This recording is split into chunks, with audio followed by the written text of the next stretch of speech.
Good evening. Matinee free വെബിനാറിലേക്ക് എല്ലാവർക്കും സ്വാഗതം. അതുപോലെ വെള്ളിയാഴ്ചകളിൽ നമ്മൾ തിരുക്കുറൾ, തിരുവള്ളുവരുടെ മഹാഗ്രന്ഥത്തെക്കുറിച്ചാണ് അറിവുകൾ സ്വീകരിക്കുന്നത്. പ്രത്യേകിച്ച് നമ്മുടെ മോഹൻദാസ് സാറിൽ നിന്ന് വളരെ കൃത്യമായി, ജോഷി സാറിൽ നിന്ന് അതിൻ്റെ വിവർത്തനത്തിലൂടെയൊക്കെ എന്താണ് അതിൻ്റെ അർത്ഥം എന്നൊക്കെ നമ്മൾ മനസ്സിലാക്കുന്നു. തിരുക്കുറളെ കുറിച്ച് നമുക്ക് ഇങ്ങനെയാണ് അറിവുള്ളത്: ജാതി, മത, വർഗ, വർണ്ണ വൈവിധ്യങ്ങൾക്കും കാല, ദേശ, ഭാഷാ വ്യത്യാസങ്ങൾക്കും അതീതമായി ലോകത്തുള്ള സർവ്വജനത്തിനും ഏറ്റവും കൃത്യമായ ഒരു മാർഗനിർദ്ദേശം നൽകുന്ന ഗ്രന്ഥമാണ്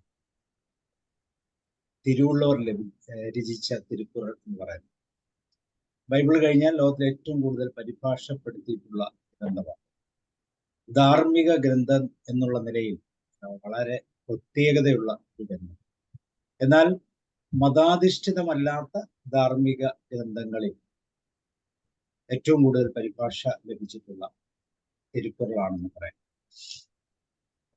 ജീവിതത്തിലെ സകല സമസ്യകൾക്കും പരിഹാരമായി രചിക്കപ്പെട്ട അത്യപൂർവമായ ആ ഗ്രന്ഥത്തിലെ ഓരോ കുറളുകളും അത്രമേൽ പ്രാധാന്യമുള്ളതാണ്, അവരുടെ ജീവിതവുമായിട്ട് ചേർത്ത് വെക്കാൻ പറ്റുന്നതാണ് എന്നുള്ളതാണ് ഇതിന്റെ പ്രത്യേകത. 1330 ശ്ലോകങ്ങളാണ് ഇതിലുള്ളത്. ഓരോ ശ്ലോകവും അല്ലെങ്കിൽ ഓരോ കുറളുകളും 10 വീതമുള്ള കുറളുകളായിട്ട് തിരിച്ചിട്ടുണ്ട്. ധാർമ്മികതയും ജീവിതചര്യയും സന്മാർഗവുമെല്ലാം എങ്ങനെയായിരിക്കണമെന്ന് ഈ കൃതിയിലൂടെ വളരെ കൃത്യമായി നമുക്ക് തിരിച്ചറിയാൻ സാധിക്കും.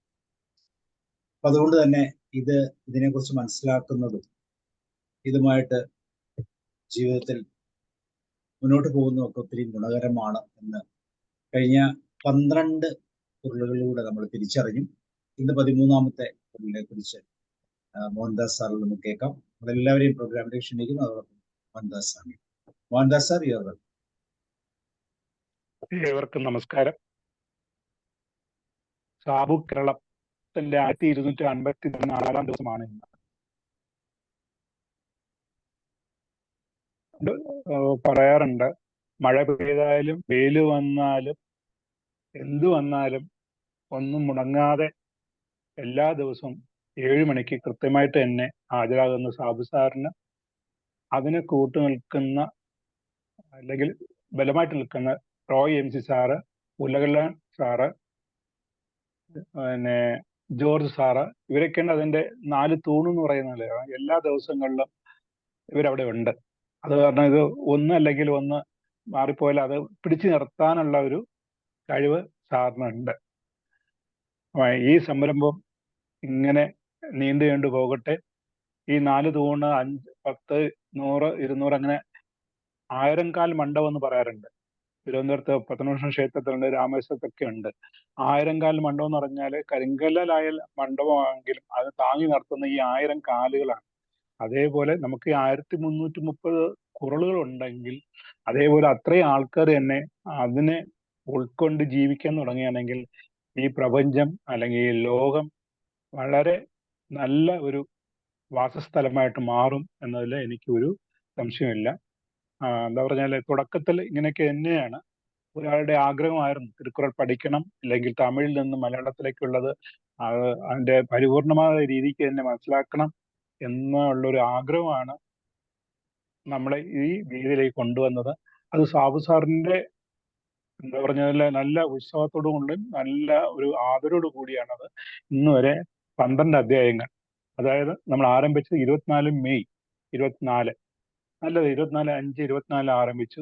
അത് ഇന്ന് വരേക്കും 12 അധ്യായങ്ങളെ നമുക്ക് വളരെ പതുക്കെ ആഴ്ചയിൽ ഒരു ദിവസം 1 മണിക്കൂർ നമുക്ക് അത് ഉൾക്കൊള്ളാൻ ഉള്ള ഒരു സന്ദർഭമായിട്ടുണ്ട്. ഇന്ന് 13ാമത്തെ അധ്യായമാണ്. ഇതുവരെ നമ്മൾ നോക്കിയ അധ്യായങ്ങളിൽ തിരുക്കുറൾ പ്രൊഫസർ പറഞ്ഞ പോലെ ലോകത്തിലുള്ള എല്ലാ മനുഷ്യർക്കും അവിടെ നിത്യജീവിതത്തിൽ അത് ആദരിച്ചു പോവേണ്ട അല്ലെങ്കിൽ അത് പിന്തുടരേണ്ട ഒരു അത്യാവശ്യ കാര്യമായിട്ട് അവരെ വഴി തെറ്റിപ്പോകുന്ന സന്ദർഭങ്ങളിലൊക്കെ പിടിച്ചു നിർത്തി ചോദ്യങ്ങൾ ചോദിക്കുന്ന ഒരു നല്ല മനസ്സുള്ള ഒരു മനുഷ്യനായിട്ട് ആ കൃതി a good friend is equal to a good book എന്നുള്ളത് പറഞ്ഞ പോലെ ആ പുസ്തകം അല്ലെങ്കിൽ ആ ഗ്രന്ഥം നമുക്കൊരു വഴികാട്ടിയായിട്ട് ബോധം തരുന്ന ദിശാമാർഗം കാണിച്ചു തരുന്ന ഒരു ഗ്രന്ഥമാണ് തിരുക്കുറൾ. നമുക്ക് തുടക്കത്തിൽ തന്നെ പറയാം, തിരുക്കുറൾ 3 ഭാഗങ്ങളായിട്ടാണ് ഉള്ളത്. അതിൽ അறம், പൊരുൾ, ഇൻപം എന്നുള്ളതാണ്. അതിൽ ആദ്യത്തെ ഇതിലാണ് നമ്മൾ നോക്കുന്നത്. അതിലെ ആദ്യ 4 അധ്യായങ്ങൾ വന്നിട്ട് തുടക്കം ദൈവസ്തുതിയായിരുന്നു. എല്ലാ അക്ഷരമാലകൾക്കും ഏത് രാജ്യത്തിലായാലും ഏത് വർഗത്തിൽപ്പെട്ടവർക്കും അകാരമാണ് അതിന്റെ ആദ്യത്തെ അക്ഷരം എന്നുള്ളത് പോലെ ഈ പ്രപഞ്ചത്തിന് ആദി ഭഗവനാണ് അതിന്റെ തുടക്കം എന്ന് തിരുക്കുറൾ പറഞ്ഞു. ആ ആദി ഭഗവന്റെ ആ ലോകത്തിന്റെ ഇത് കഴിഞ്ഞാൽ അടുത്തത് ഈ ജീവന് നിലനിൽക്കുന്നുണ്ടെങ്കിൽ ജലം വേണം. അതുകൊണ്ട് ആ ജലം തരുന്നത് വർഷമായിട്ടാണ് നമുക്ക് കിട്ടുന്നത്. അവന് അതിന്റെ മഹിമയെ കുറിച്ചായിരുന്നു 2-ാമത്തെ അധ്യായത്തിൽ തിരുവള്ളുവർ പറഞ്ഞിട്ടുള്ളത്. ഇപ്പോഴും നമ്മൾ ജലം അന്വേഷിച്ചാണ് ചന്ദ്രനിലും ചൊവ്വയിലൊക്കെ ദൗത്യങ്ങൾ മേற்കൊള്ളുന്നത്. എന്ന് വെച്ചാൽ ഈ ഭൂമിയിലെ എന്തെങ്കിലും സംഭവിച്ചാൽ അടുത്തൊരു അന്യഗ്രഹത്തിൽ ചെല്ലണമെങ്കിൽ അവിടെ ജലാംശം വേണം. ജലം ഉണ്ടെങ്കിൽ മാത്രമേ ജീവന് നിലനിൽപ്പുണ്ടാവൂ എന്നുള്ളത്. അപ്പൊ എത്രയോ വർഷങ്ങൾക്ക് മുമ്പ് തന്നെ ആ സത്യം കണ്ടറിഞ്ഞ തിരുവള്ളുവറിനെ നമ്മൾ എത്രയോ പ്രകീർത്തിക്കേണ്ടതുണ്ട്. 3-മതായിരുന്നു, ഈ 2 കാര്യങ്ങളുണ്ടെങ്കിൽ ഋഷിവരന്മാരുടെ അവരുടെ തപസ് കൊണ്ടും അവരുടെ അനുഭവങ്ങൾ കൊണ്ടും നേടിയെടുത്ത് ഋഷിവരന്മാരുടെ സന്യാസ മഹിമയെ കുറിച്ചായിരുന്നു 3-ാമത്തെ അധ്യായം. ഈ മണ്ണിൽ ജീവിക്കുന്നത് ജനിച്ച് ജീവിക്കുന്നത് എത്രയോ ഉണ്ടെങ്കിലും അതിനേക്കാളൊക്കെ എത്രയോ 10 മടങ്ങ് ഋഷിവരന്മാർ ഉണ്ടായിരുന്നുകൊണ്ടാണ് ഈ പ്രപഞ്ചം നിലനിന്ന് പോകുന്നു എന്നുള്ള സത്യമായിരുന്നു 3-ാമത്തെ അധ്യായത്തിൽ തിരുവള്ളുവർ പറഞ്ഞത്. 4-ാമത്തേതായിട്ട് പറഞ്ഞത് ഈ 3 കാര്യങ്ങൾ ദൈവസ്തുതിയും വർഷപ്രശസ്തിയും സന്യാസ മഹിമയും പറഞ്ഞു കഴിഞ്ഞപ്പോൾ അദ്ദേഹം പറഞ്ഞത് ധർമ്മ മഹാത്മ്യമാണ്. ഈ പ്രപഞ്ചം അല്ലെങ്കിൽ ഈ മനുഷ്യന്റെ ജീവിതം നിലനിന്ന് പോകണമെങ്കിൽ ധർമ്മം വേണം എല്ലാ കാര്യങ്ങളിലും. അപ്പൊ അതിന്റെ മഹാത്മ്യം എന്താണ്, ധർമ്മത്തിന്റെ മഹാത്മ്യം എന്തായിരിക്കും, അതുകൊണ്ടുള്ള നേട്ടങ്ങൾ എന്തൊക്കെയാണെന്ന് കുറിച്ചായിരുന്നു അദ്ദേഹം പറഞ്ഞത്. അങ്ങനെ അതത്രയും കഴിഞ്ഞ ശേഷം പിന്നെ അടുത്തത്, അപ്പൊ ഈ 4 മംഗളാചരണം എന്ന രീതിക്കാണ് തുടക്കത്തിൽ പറഞ്ഞിരുന്നത്. അത് കഴിഞ്ഞിട്ട് ഗൃഹസ്ഥാശ്രമത്തെ കുറിച്ചുള്ള തുടക്കമായിരുന്നു. പിന്നെ ഗൃഹസ്ഥാശ്രമം ആകുമ്പം ആ ഒരു വീട്ടിന്റെ അല്ലെങ്കിൽ ഗൃഹത്തിന്റെ നാഥൻ പണ്ട് പറയുന്ന പോലെ ആ ഗൃഹസ്ഥൻ ഉള്ളത് അയാൾ നയിക്കേണ്ട ജീവിത രീതി, അദ്ദേഹം നയിക്കുന്ന ജീവിത രീതിക്ക് അദ്ദേഹത്തിന് കൂടെ ഏതു നേരവും എല്ലായ്പ്പോഴും ഒരു പിന്തുണയായിരിക്കുന്ന ഒരു ശക്തിയുണ്ട്. അത് അവന്റെ ധർമ്മപത്നിയാണ്. ആ പത്നിയുടെ മഹാത്മ്യത്തെ കുറിച്ചായിരുന്നു അടുത്തത് പറഞ്ഞത്. ധർമ്മപത്നിയും ഗൃഹസ്ഥാന്റെയും ഇവരുടെ ജീവിതത്തിൽ ഉണ്ടാകുന്ന നല്ല ജീവിതശൈലിയിൽ ഉണ്ടാകുന്ന സൽപുത്ര ലാഭമായിരുന്നു അടുത്തത്. നല്ല സൽപുത്രനോ പുത്രിയോ ഉണ്ടാകുന്നതിന്റെ മഹത്വവും അവർക്ക് അച്ഛനും അമ്മയും ചെയ്യേണ്ട കടമകൾ, തിരിച്ച് അവർ ചെയ്യേണ്ട കടമകൾ, ഇതിനെക്കുറിച്ചായിരുന്നു സൽപുത്ര ധർമ്മത്തിൽ പറഞ്ഞത്. അടുത്തത് ജീവസ്നേഹം. ഇതൊക്കെ ഒരു കുടുംബം നിലനിന്ന് പോകണമെങ്കിൽ അവിടെ വേണ്ടത് സ്നേഹമാണ്. ജീവന് തുല്യം സ്നേഹമാണെന്നുള്ളത് പറഞ്ഞു. ജീവസ്നേഹമായിരുന്നു അത്.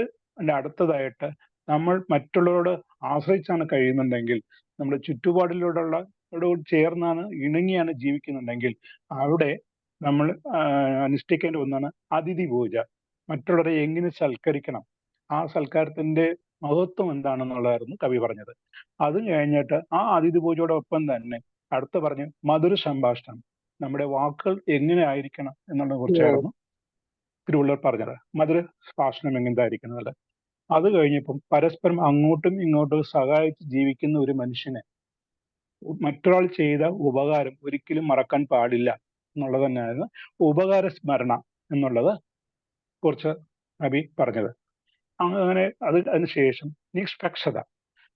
രണ്ടുപേർ തമ്മില്, 2 വിഭാഗക്കാർ തമ്മില്, അല്ലെങ്കിൽ 2 സംസ്ഥാനങ്ങൾ തമ്മിൽ, അല്ലെങ്കിൽ 2 രാജ്യങ്ങൾ തമ്മിലൊക്കെ വരുമ്പോൾ നിഷ്പക്ഷത പാലിക്കേണ്ട ഒരു ധർമ്മം ഉണ്ട്.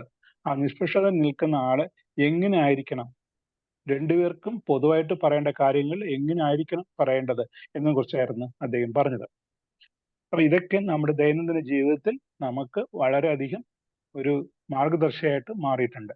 ഇന്ന് കവി നമ്മൾ പറയുന്നത് സംയമനം, തമിഴില് അടക്കമുടമൈ, നമ്മുടെ സ്വയം നിയന്ത്രിച്ച് നമുക്ക് തന്നെ ഒരു സെൽഫ് കൺട്രോൾ എന്നുള്ളതിലാണ് ഇവിടെ പറയുന്നത്. ഇംഗ്ലീഷിൽ അത് പറയുന്നത്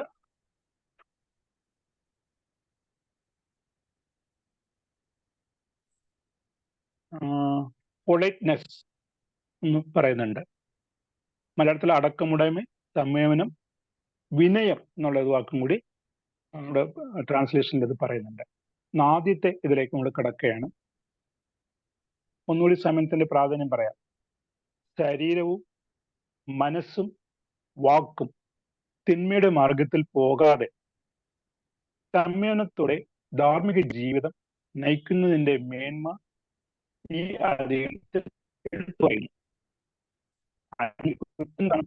അതേ രീതിയിൽ തന്നിലെ കുറ്റങ്ങളും കുറവുകളും തിരുത്തുവാനും ഈ സംയമന ശീലം പ്രേരിപ്പിക്കുന്നു.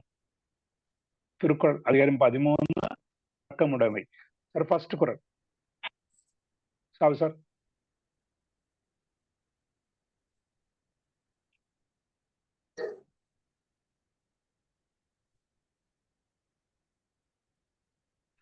അടക്കം അമരുരുൾ ഉയ്ക്കും, അടങ്കാമൈ ഇരുൾ ഉയ്ത്തുവിടും. ഇനി അതിന്റെ ഓരോ പദത്തിന്റെയും അർത്ഥം പറഞ്ഞുതരാം. അടക്കം, ആദ്യത്തെ വാക്ക്. മനോനിയന്ത്രണം ഒരുവിനെ ആ ഗുണത്തിന്റെ ധർമ്മം കൊണ്ട് ഒടുവിൽ അമരുരുൾ ദേവന്മാർക്കിടയിൽ ഒരാളായി ഉയ്ക്കും, ഉയർത്തും.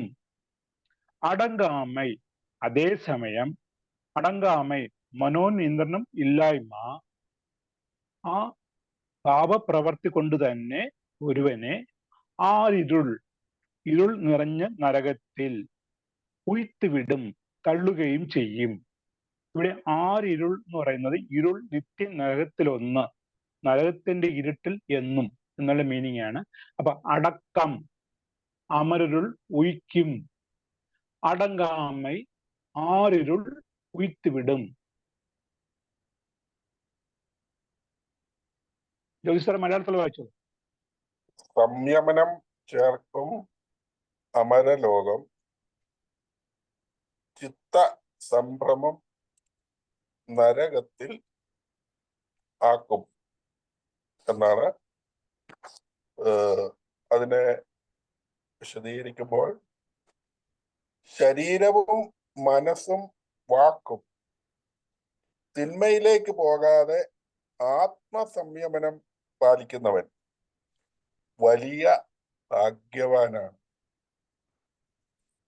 മറ്റുള്ളവരുടെ തെറ്റുകൾ നമ്മിൽ അരോചകത്വം ഉണ്ടാക്കുന്നത് പോലെ, അതായത് സംയമനരഹിതമായി ചിലർ ശരീരം കൊണ്ടോ മനസ്സുകൊണ്ടോ വാക്കുകൊണ്ടോ ഒക്കെ പ്രവർത്തിക്കുന്നത്, പെരുമാറുന്നത് നമ്മിൽ അരോചകത്വം ഉണ്ടാക്കുന്നു എങ്കിൽ നമ്മുടെ പ്രവർത്തനവും മറ്റുള്ളവർക്ക് അങ്ങനെ തന്നെയാകും എന്ന് മനസ്സിലാക്കിക്കൊണ്ട് സ്വയം നിയന്ത്രിക്കാൻ പഠിക്കുക. ഇതാണ് ഈ ഖുർആൻ പറയുക. ബൈബിളിലെ ധാരാളം ഇടങ്ങളിൽ സമാനമായ വാക്യം നമുക്ക് കാണുവാൻ സാധിക്കും. സുഭാഷിതങ്ങൾ, പ്രഭാഷകന്റെ പുസ്തകം, പുതിയ നിയമത്തിൽ യാക്കോബിന്റെ ലേഖനം, ഇവിടെയൊക്കെ വളരെ കൃത്യമായി ഈ കാര്യമാണ് പറഞ്ഞു വെക്കുന്നത്. Over. Politeness creates divinity. Indiscipline leads to life of darkness. 122 ഖുർആൻ. காக்க பொருளா அடக்கத்தை ஆக்கம் அதனின் ஊங்கு இல்லை ഉയർക്ക്.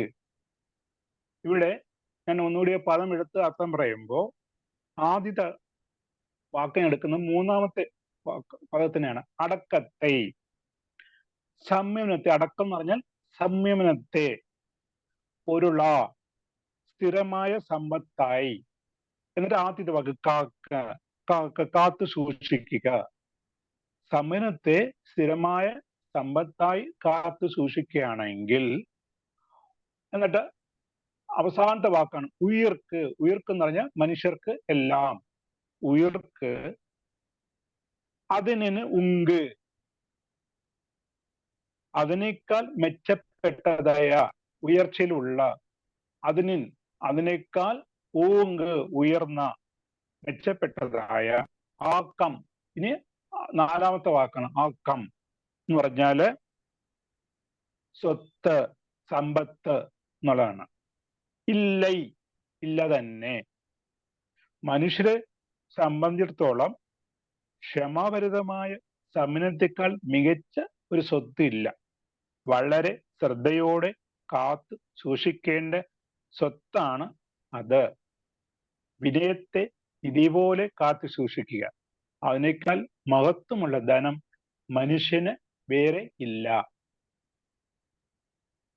കാക്കു ധനമായി സംയമനം, അതിനുമേൽക്ക് ഉയിരിനില്ല ധനം ഒന്നും. ഏറ്റവും വലിയ ധനമായിട്ട് സംയമനത്തെ കാക്കുക. അങ്ങനെ സംയമനത്തെ കാക്കുന്ന ഒരുവന് അതിനേക്കാൾ വലിയൊരു ധനത്തെ കുറിച്ച് ചിന്തിക്കാനില്ല. ആത്മനിയന്ത്രണമുള്ളവൻ ദൈവത്തെ പോലെ സമനായി മാറുന്നു. നിത്യ നരകത്തിൽ നിന്ന് അവൻ രക്ഷപ്പെടുകയും ചെയ്യും. ഇതിനേക്കാൾ വലിയൊരു ധനം ആർജിക്കാനില്ല. അപ്പോ സംയമനമുള്ള ഒരു മനുഷ്യനെ ദൈവത്തിനു സമനായിട്ടാണ് തിരുക്കുറൽ വിവക്ഷിക്കുന്നത്. അത്രയ്ക്കും വലുതാണ്. അതിനേക്കാൾ വലുതൊന്നും നേടാനായിട്ടില്ല. അതുകൊണ്ട് സംയമനമുള്ളവരായിരിക്കാം. Over. Man has no precious work like politeness. Hence, preserve politeness as reserve. Thiruvalluvar എപ്പോഴും ഒരു അധ്യായത്തില് ആ അധ്യായത്തിന്റെ കാതൽ എന്താണ്, അതിന്റെ മഹാത്മ്യം എന്താണെന്നുള്ളത് വിവരിക്കുന്നുണ്ട്. അതുകൊണ്ട് തന്നെ ഇന്ന കാരണങ്ങൾ കൊണ്ട് നാം അത് പാലിക്കണം എന്ന് ഉണർത്തുന്നു. ഇപ്പൊ മൂന്നാമത്തതാണ് ചെറുവറിന്ത് ചീർമൈ പയക്കും അറിവറിന്ത് ആറ്റിൻ അടങ്ക പെറിൻ. പ്രാസം നോക്കിക്കോളൂ. ഉപമ പറയുന്നത് ചെറിവറിന്ത്, പ്രാസം ചെറിവറിന്ത് അറിവറിന്ത്. നാലാമത്തെ വാക്കിൽ വരുമ്പോ അറിവറിന്ത്. ചെറിവറിന്ത് ചീർമൈ പയക്കും. ഇവിടെ വാക്കുകൾ കുറച്ച് മാറ്റിയാണ് നമ്മളത് അർത്ഥത്തിലേക്ക് പോകുന്നത്. ഒന്നാമത്തത്, നാലാമത്തെ വാക്ക് എടുക്കുകയാണ്. അറിവറിന്ത്. അറിവറിന്ത് സംയമനം തന്നെയാണ് നല്ലത് എന്ന അറിവ് ഉൾക്കൊണ്ട്. അതാണ് അറിവ് അറിന്ത്. സംയമനം തന്നെയാണ് നല്ലത് എന്ന അറിവ് ഉൾക്കൊണ്ട് ആറ്റിൻ, അതിന് അടുത്ത വാക്ക് വന്നിട്ട് ആറ്റിൻ പെരുമാറുകയാണെങ്കിൽ ഒരുവന്, അവസാനത്തെ വാക്ക് അടങ്കപ്പെറിൻ, അങ്ങനെ അടക്കത്തോടെ കഴിയാൻ സാധിക്കുന്ന പക്ഷം. അതായത് സംയമനം തന്നെയാണ് നല്ലത് എന്ന അറിവ് ഉൾക്കൊണ്ട് പെരുമാറുകയാണെങ്കിൽ ഒരുവന് അങ്ങനെ അടക്കത്തോടെ കഴിയാൻ സാധിക്കുന്ന പക്ഷം ചെറിവ്, ആദ്യത്തെ വാക്ക് ചെറിവ് അറിന്ത്.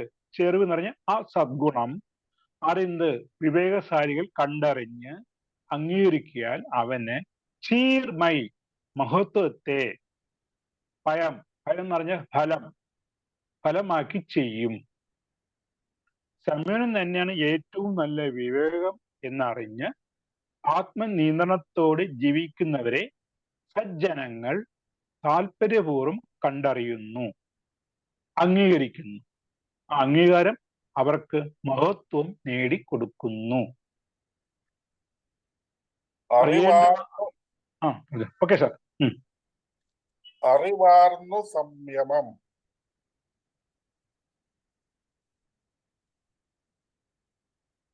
അതെന്താണ്? അല്ല അറിവാർന്ന സംയമം പാലിപ്പോൻ സജ്ജനം അറിയേ മഹത്വം ഭരിപ്പൂ. സംയമനവും നിയന്ത്രണവും പാലിച്ച് ജീവിക്കുന്നവരെ പൊതുസമൂഹം ആദരിക്കുകയും അംഗീകരിക്കുകയും ചെയ്യും. വെറുതെ ഒരു നിയന്ത്രണവുമില്ലാതെ നമ്മുടെ നാടൻ ഭാഷയിൽ പറഞ്ഞാൽ കയറൂരി വിട്ടതുപോലെ സഞ്ചരിക്കുന്നവനെ പൊതുസമൂഹം അംഗീകരിക്കുകയോ ആദരിക്കുകയോ ചെയ്യുകയില്ല. അതുകൊണ്ട് സംയമനവും നിയന്ത്രണവും പാലിച്ച് ജീവിക്കുന്നവരെയാണ് പൊതുസമൂഹം അംഗീകരിക്കുന്നതെന്ന് കണ്ടു മനസ്സിലാക്കി.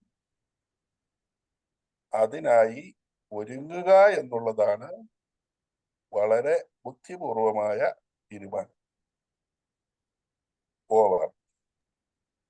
Those keeping polite on knowing things to be known are gifted with the pleasure of goodwill.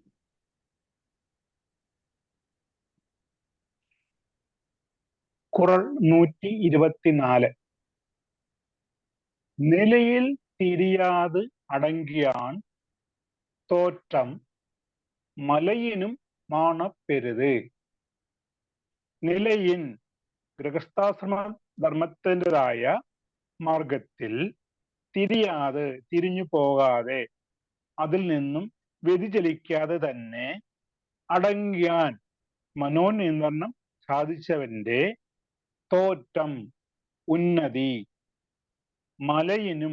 മലയേക്കാളും മാണപ്പെരുത് വളരെ വലുതാകുന്നു. അവനവന്റെ നിലയിൽ നിന്നും വ്യതിചലിക്കാതെ ഗൃഹസ്ഥ ആശ്രമത്തിൽ കൂടി ധർമ്മത്തിന്റെ പാതയിൽ കൂടി സഞ്ചരിക്കുന്നവന് ഒരിക്കലും തളർച്ച ഉണ്ടാവില്ല, കീഴ്പോട്ട് പോകേണ്ടി വരില്ല, അവൻ ഉയർച്ചയിലേക്ക് എത്തും. അത് മാത്രമല്ല, അവന്റെ മഹത്വം മലയെക്കാലം ഉയർന്ന് നിൽക്കും. സ്വന്തം നിലയിൽ നിന്നും മാറാത്ത വിനയമുള്ളവന്റെ മാഹാത്മ്യം മലയേക്കാൾ വലുതാണ്. ഗൃഹസ്ഥാശ്രമം വളരെ പ്രധാനപ്പെട്ടതാണ്. ഗൃഹസ്ഥാശ്രമം അനുഷ്ഠിച്ച് ജീവിക്കുമ്പോൾ അവയുടെ ധർമ്മങ്ങൾ അനുഷ്ഠിക്കുന്നതോടൊപ്പം സംയമന മാർഗങ്ങൾ അവലംബിക്കുന്നവൻ മലയേക്കാൾ വലിയ ഐശ്വര്യം അർഹിക്കുന്നവനാണ്.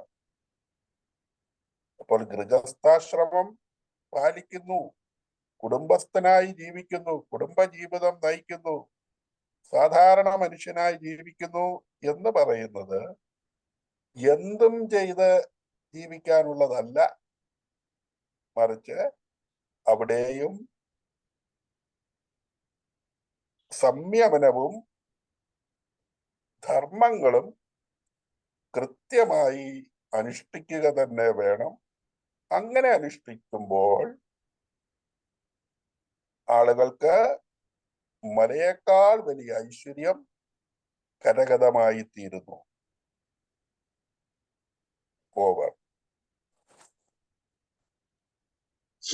Glory of the polite, least affected by the pride, is bigger than them.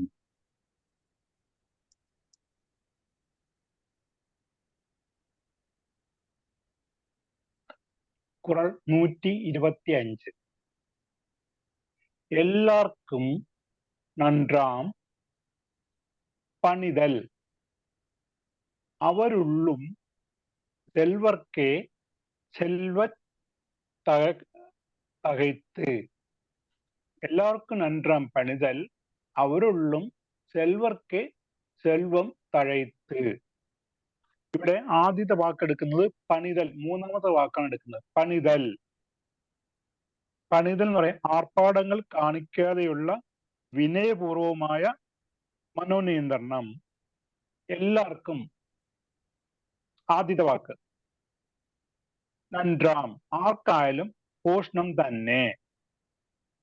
അടുത്ത് അവസാനത്തെ വാക്ക് അവരുള്ളും. ആദ്യത്തെ ലൈനില് അവസാനത്തെ വാക്ക് അവരുള്ളും, അവർക്കിടയിലും. 4 സെൽവർക്കെ, സമ്പന്നർക്ക്, അത് മറ്റൊരു. സെൽവം തകൈത്ത്, സമ്പത്ത് എന്നത് പോലെയാകുന്നു. ആർപ്പാടങ്ങൾ കാണിക്കാതെയുള്ള വിനയപൂർവകമായ മനോനിയന്ത്രണം ആർക്കായാലും ഭൂഷണം തന്നെ. അവർക്കിടയിലും സമ്പന്നർക്ക്, അത് മറ്റൊരു, സമ്പത്ത് എന്നത് പോലെയാകുന്നു. കുലമഹിമ, വിദ്യ എന്നിവ കൊണ്ടൊക്കെ സംസ്കാരമാർന്ന ആരും മനോനിയന്ത്രണം ഉള്ളവർ തന്നെ ആയിരിക്കും. സാധാരണഗതിയിൽ എല്ലാ തരത്തിൽ പെട്ടവർക്കും ഭൂഷണം തന്നെയാണ് ഈ അടക്കം. സ്വതവേ സമ്പന്നരായിട്ട് ഉള്ളവർക്കോ അതിലും മികച്ച, അഴിയാത്ത, അധികമായ മറ്റൊരു സമ്പത്ത് എന്ന നിലയ്ക്ക് ഈ സദ്ഗുണം വാഴ്ത്തപ്പെടും. എല്ലാവർക്കും നന്മയാണ് എളിമ. പ്രത്യേകിച്ചും ധനികർക്ക് ഈ എളിമ മറ്റൊരു ഐശ്വര്യമായിട്ട് മാറും. കുലമഹിമയും വിദ്യാഭ്യാസവുമുള്ളവർ പൊതുവെ മാന്യന്മാരും സംയമനത്തിന്റെ വക്താക്കളും ആയിരിക്കും. എല്ലാ സ്പിരിച്വാലിറ്റികളും മുന്നിട്ട് വയ്ക്കുന്ന പ്രധാനപ്പെട്ട ഗുണമാണ് എളിമ. എളിമയ്ക്ക് വിപരീതമായ അഹന്ത, അഹങ്കാരി ഇവയൊന്നും ആളുകൾ സ്വീകരിക്കുന്നില്ല. സമ്പന്നർക്ക് ഒരു പക്ഷേ എളിമ നഷ്ടപ്പെടാൻ സാധ്യതയുണ്ടാകാം എന്നുള്ളത് കൊണ്ടാകാം എടുത്തു പറയുന്നു. സമ്പന്നർക്കാകട്ടെ ഈ ഗുണം കൂടി ഉണ്ടെങ്കിൽ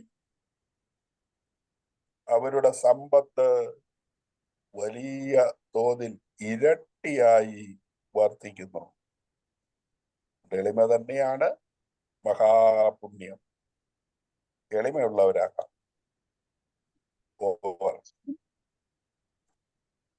Politeness is good for all, especially for the rich. It is another wealth.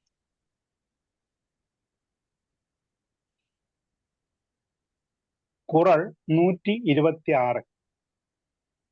ഒരുമയുൾ ആമയുപോൽ ஐந்தடக்கல் ஆற்றின் எழுமையும் ഏമാപ്പ് ഉടൈത്ത്. ഒരുമൈ എഴുമൈ ആ പ്രാസം അവിടെ വരുന്നുണ്ട്. ഒരുമയുൾ ആമ പോൽ ഐന്നടക്കൽ.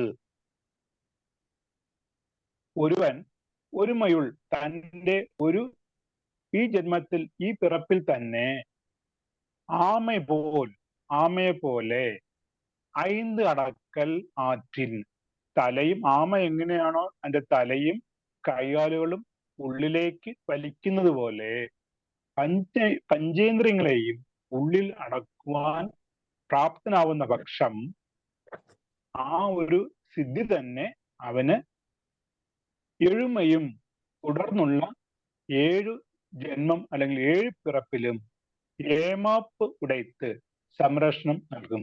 കാരണം നല്ലൊരു ധർമ്മത്തിലും ഗൃഹസ്ഥ ആശ്രമത്തിലൊക്കെ നന്നായിട്ട് ജീവിക്കുന്നവർക്ക് അത് തന്നെ മതിയാവും ജീവിതം ധന്യമാകാൻ. വേറൊരു ജന്മം ഇല്ലെന്ന് തന്നെയാണ് കവി നേരത്തെ പറഞ്ഞിട്ടുള്ളത്. ഇവിടെ പറയുന്നു ഒരിക്കൽ കൂടി, അങ്ങനെ തന്നെ സംയമനത്തോട് ജീവിക്കുകയാണെങ്കിൽ അത് എങ്ങനെയാണെന്ന് വെച്ചാൽ ആമയെ പോലെ. ആമ തൻ്റെ പഞ്ചേന്ദ്രങ്ങൾ എല്ലാവരും 4 കാലും അതിൻ്റെ തലയും ഉള്ളിലേക്ക് വലിഞ്ഞ് വളരെ അടക്കത്തോടുകൂടി ആണ് കഴിയുന്നത്. അതേപോലെ പഞ്ചേന്ദ്രിയങ്ങളെയും അടക്കി സമയത്തോടെ ജീവിക്കുകയാണെങ്കിൽ ഈ ജന്മത്തിൽ മാത്രമല്ല 7 ജന്മത്തിനും അവന് ആ മഹത്വ ഗുണം തന്നെ സംരക്ഷണം നൽകും. കൈകാലുകൾ, തല, ഈ 5നെയും ആമ ഉള്ളിലൊതുക്കി സ്വയം രക്ഷിക്കുന്നത് പോലെ ഒരുവൻ പഞ്ചേന്ദ്രങ്ങളെ ഉള്ളിലടക്കി സ്വയം നിയന്ത്രിച്ച് ജീവിക്കുന്ന ഒരൊറ്റ ജന്മം മതി. അത് തുടർന്നുള്ള 7 ജന്മങ്ങളിലും അവനെ കാത്തുകൊള്ളും.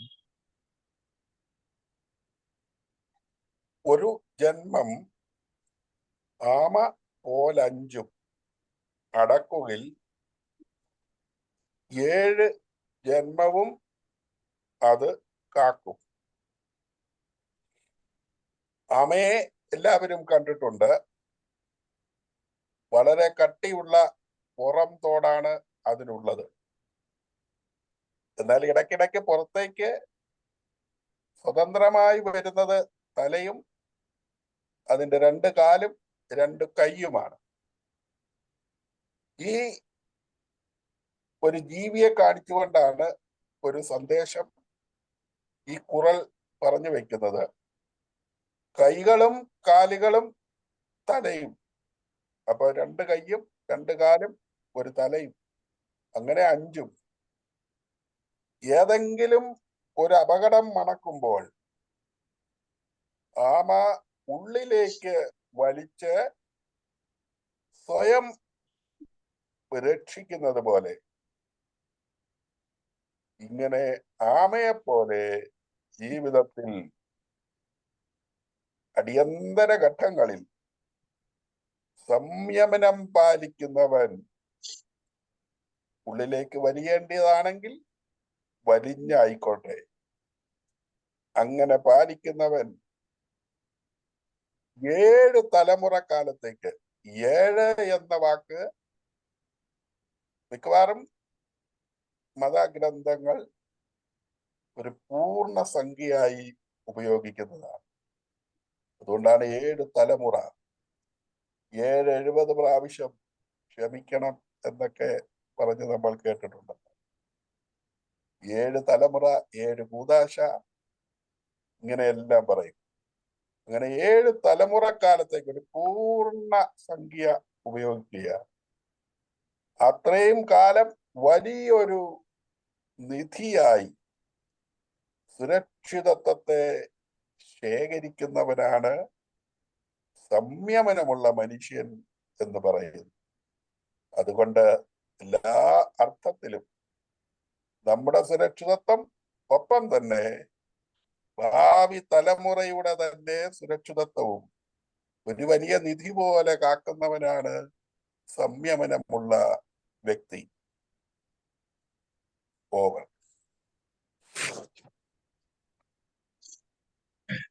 Your 7th birth will be secured if reserves of 5 sensory organs are controlled like tortoise hides, head, and 4 legs in the shell.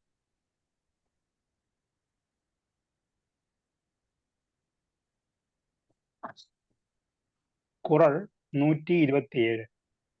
യാ കാവാർ ആയിനും നാ കാക്ക കാവാക്കാൽ സോഹാപ്പർ ചൊൽ ഇഴുക്ക് പട്ട്. അവിടെ ആദ്യത്തെ വാക്ക് യാ കാവാർ രണ്ടായിട്ട് ഒന്ന് സ്പ്ലിറ്റ് ചെയ്യാണ്, അല്ലെങ്കിൽ പിരിക്കുകയാണ്. യാ യാ എന്ന് പറഞ്ഞാൽ യാതൊന്നിനെയും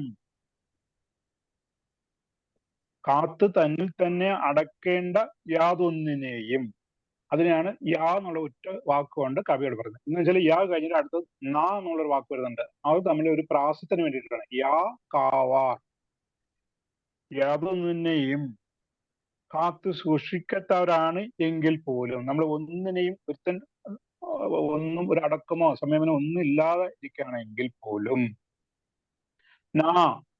നാവ് ഒന്ന് മാത്രമെങ്കിലും, ആ ഒന്നിനെങ്കിലും കാക്ക നിയന്ത്രിക്കുക, അതിനെങ്കിലും ഒന്ന് നിയന്ത്രിക്കണം. ഈ മറ്റേത് ഒന്നിനെയും നിയന്ത്രിച്ചില്ലെങ്കിലും നാവിനെങ്കിലും ഒന്ന് നിയന്ത്രിക്കണം. കാവാക്കൽ, അങ്ങനെ കാത്തു സൂക്ഷിച്ചില്ലെങ്കിൽ അങ്ങനെ നിയന്ത്രിച്ചില്ലെങ്കിൽ ചൊൽ ഇഴുക്കപ്പെട്ട് വാക്കുകളുടെ കുറ്റവും പിഴയും മൂലം കാപ്പർ തന്നെത്താൻ, ശോകം എന്നുള്ള വാക്കിന്റെ അത് തന്നെയാന്ന് തോന്നുന്നു മലയാളത്തിലുള്ളതിന്റെ തന്നെയാണ് നമ്മൾ ചോ എന്ന് പറയുന്നത്, ഷോ എന്ന് പറയാം, ദുഃഖിക്കേണ്ടി വരും എന്ന് പറയുന്നത്. കാപ്പർ, അവിടെ ഒരു പ്രാസം വരുന്നുണ്ട്. യാകാവ ആയിനും, വളരെ എല്ലാ പ്രസംഗങ്ങളിലും അല്ലെങ്കിൽ പാരായണങ്ങളിലും അല്ലെങ്കിൽ ഏതൊക്കെ പ്രഭാഷണങ്ങളിലൊക്കെ എല്ലാവരും ഉപയോഗിക്കുന്ന തമിഴ്നാട്ടിലെ വളരെ പ്രസിദ്ധമായ ഒരു ഖുറാനാണ് ഇത്. യാകാവാരായനും നാക്കാക്ക കാവാക്കാർ സോകാപ്പർ ചൊല്ലിയെഴുക്കപ്പെട്ട്, അത് എപ്പോഴെപ്പോഴും ഇങ്ങനെ അവനെ ഓർമ്മിപ്പിച്ചുകൊണ്ടിരിക്കുന്ന ഒരു ഖുറാനാണ് ഇത്. നമ്മുടെ അവിടെ തന്നെ ആ ബസ്സുകളിൽ മറ്റു കാണപ്പെടുന്നതിൽ ഏറ്റവും ആകർഷണമായ ഒരു ഖുറാനാണ്. യാകാവാർ ആയിനും, ഏതിനും ഒന്നിന് കാത്തില്ലെങ്കിലും കാക്ക, കാക്ക, നാവ് എന്ന് പറയും, നാവ്, നാക്ക് എന്നുള്ളതല്ല, കാക്ക, കാവാക്കാർ അങ്ങനെ കാത്തു രക്ഷിച്ചില്ലെങ്കിൽ സോകാപ്പർ ചൊല്ലിയെടുക്കപ്പെട്ടു. സോകം എന്ന് പറഞ്ഞാൽ അത് തന്നെയാണ്, ദുഃഖം നീ ഏറ്റെടുക്കേണ്ടി വരും. അടക്കത്തോടെ നിയന്ത്രിക്കേണ്ടതായ പഞ്ചേന്ദ്രിയങ്ങളിൽ ഒന്നിനെ പോലും അടക്കുന്നില്ല എന്നിരിക്കട്ടെ, എങ്കിൽ പോലും അവനവന്റെ നാവ് അടക്കിയേ പറ്റൂ. ഇല്ലെങ്കിൽ നാവിന്റെ പിഴ കൊണ്ട് തനിക്ക് തന്നെ നാശം സംഭവിക്കും. നാവെങ്കിലും കാക്ക മറ്റൊന്നും കാക്ക കാക്കാതോർ നാശം താൻ ചൊൽ പിഴ മൂലം. പഞ്ചേന്ദ്രിയങ്ങൾ എല്ലാം തന്നെ നിയന്ത്രിക്കേണ്ടതാണ്. എന്നാൽ മറ്റെല്ലാം സാധിക്കാതെ വന്നാലും പരമപ്രധാനമായി നാവിനെ നിയന്ത്രിക്കാൻ ഏറെ ശ്രദ്ധിക്കണം. നാവിൽ പിഴച്ചാൽ എല്ലാം നശിക്കും.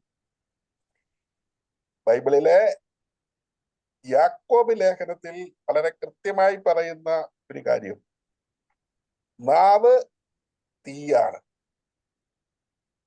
നാവിൽ പിഴച്ചാൽ ശരീരം മുഴുവൻ നശിക്കും. എത്രയോ സത്യമാണ്. നാവ് പിഴയാലാണ് പലർക്കും പല അബദ്ധങ്ങളും പറ്റിയിട്ടുള്ളത്. ഈ കാലയളവിൽ മാധ്യമ പ്രവർത്തകർ പലരെയും കുരുക്കിലാക്കിയിരിക്കുന്നത് ഈ നാവ് പിഴയെ മുതലെടുത്തുകൊണ്ടാണ്. നാവ് തീയാണ്. ഒരു വലിയ കച്ചിത്തുറവിൽ ഒരു ചെറിയ തീ വീണാൽ വലിയ തീ കൂനയായി അത് മാറും. വളരെ ശ്രദ്ധിക്കണം. ആനയെ ചെറിയൊരു തോട്ടി കൊണ്ട് പാപ്പാൻ നിയന്ത്രിക്കുന്നത് പോലെ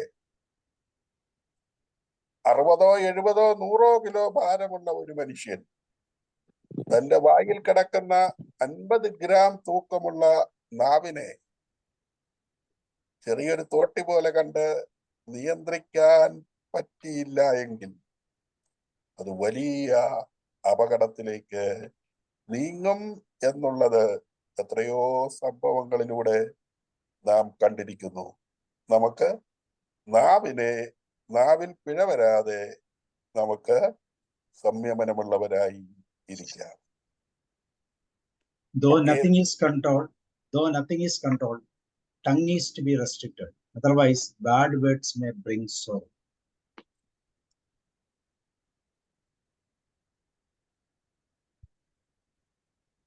குறள் 128.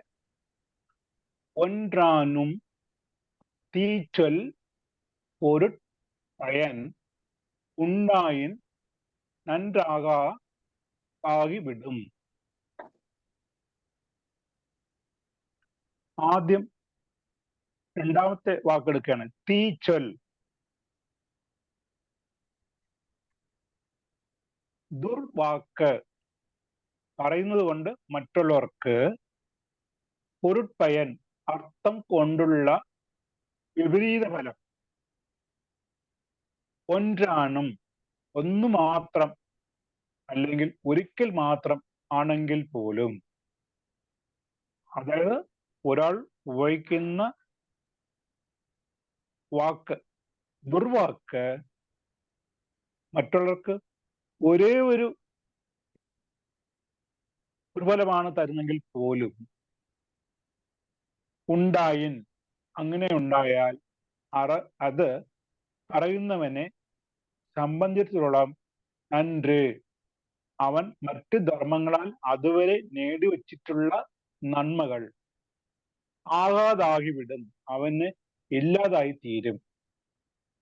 അവന്റെ ജീവിതത്തിലുള്ള പ്രയത്നം കൊണ്ട് 10, 30, 40 കൊല്ലം കൊണ്ട് നേടിയെടുത്ത സൽപ്പേര് അല്ലെങ്കിൽ കീർത്തി ഇവയെല്ലാം അവൻ പറഞ്ഞു പോകുന്ന ഒരു ദുർവാക്ക് കൊണ്ട് മറ്റുള്ളവരിൽ നിന്നും ഈ ഫലം മുഴുവൻ മായ്ച്ചു തീർക്കും എന്ന് പറയുന്നുണ്ട്. സദ്ഗുണങ്ങൾ പലതും ഉണ്ടാവാം, അതിനൊക്കെയുള്ള നന്മയുണ്ട്.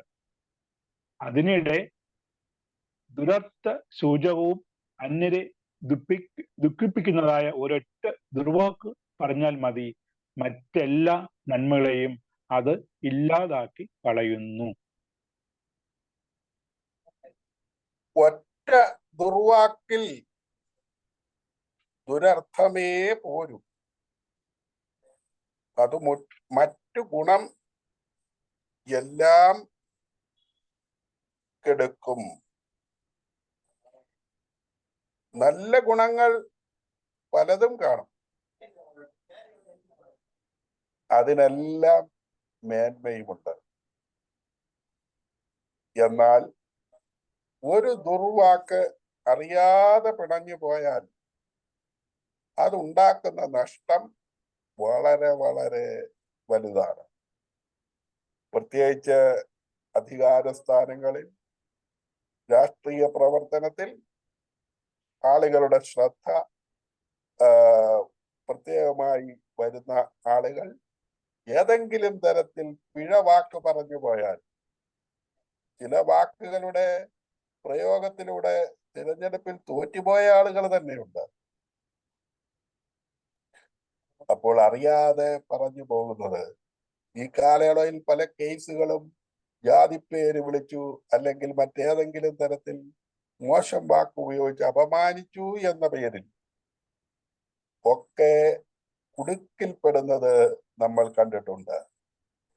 അതുകൊണ്ട് ധാരാളം നന്മകൾ ഉണ്ടെങ്കിൽ പോലും വാക്കിൽ പിഴച്ചു പോയാൽ, അറിയാതെ പിണഞ്ഞു പോയാൽ, പിന്നെ അതിൽ നിന്ന് തിരികെ കയറാൻ പറ്റില്ല. മലയാളത്തിലെ മനോഹരമായ ഒരു ചൊല്ലുണ്ടല്ലോ, എറിഞ്ഞ കല്ലും വാവിട്ട വാക്കും തിരിച്ചെടുക്കാൻ പറ്റില്ല. ശ്രദ്ധിക്കാം. ഓവർ.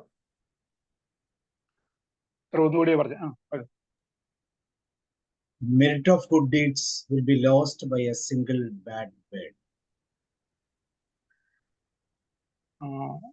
ശ്രോതാക്കളെ, ഒരു കാര്യം ഇവിടെ എനിക്ക് ഓർമ്മ വന്നതാണ്.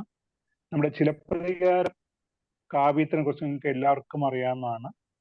3 അന്നത്തെ രാജവംശങ്ങളിലായിട്ട് നടന്ന ഒരു യഥാർത്ഥ സംഭവമാണ്. ചോഴ രാജ്യത്തിൽ ജനിച്ച കണ്ണകിയും അവിടെ തന്നെ വളരെ സമ്പന്നനായിരുന്ന കോവലനും വിവാഹം കഴിയുന്ന ആ കാലഘട്ടത്തിൽ കോവലൻ വേറെ സ്ത്രീയുമായിട്ടുള്ള ഒരു അടുപ്പം ഉണ്ടായി. മാധവി എന്നുള്ള ഒരു കലാകാരിയാണ് അവിടെ. അവരായിട്ടുള്ള അവരുടെ നൃത്തത്തിലും പാട്ടിലൊക്കെ സംഗീതത്തിലൊക്കെ ആകർഷിക്കപ്പെട്ട് അവരുടെ അല്പം കഴിയുന്നുണ്ട്. അവന്റെ സമ്പത്തെല്ലാം നശിച്ചു പോയപ്പോൾ അവർ തമ്മിലൊരു കവിത പാരായണ സമയത്ത് ഉണ്ടാകുന്ന തെറ്റിദ്ധാരണ മൂലമാണ് അവിടെയും ആ വാക്കുകൾ പിഴച്ചു പോകുന്നുണ്ട്. അവൾ പാടിയ ഒരു കവിതാ സകലത്തിൽ അദ്ദേഹത്തിന് വേറെ ആരോടോ താല്പര്യം വന്നു എന്നുള്ള ധ്വനി കേട്ടപ്പോൾ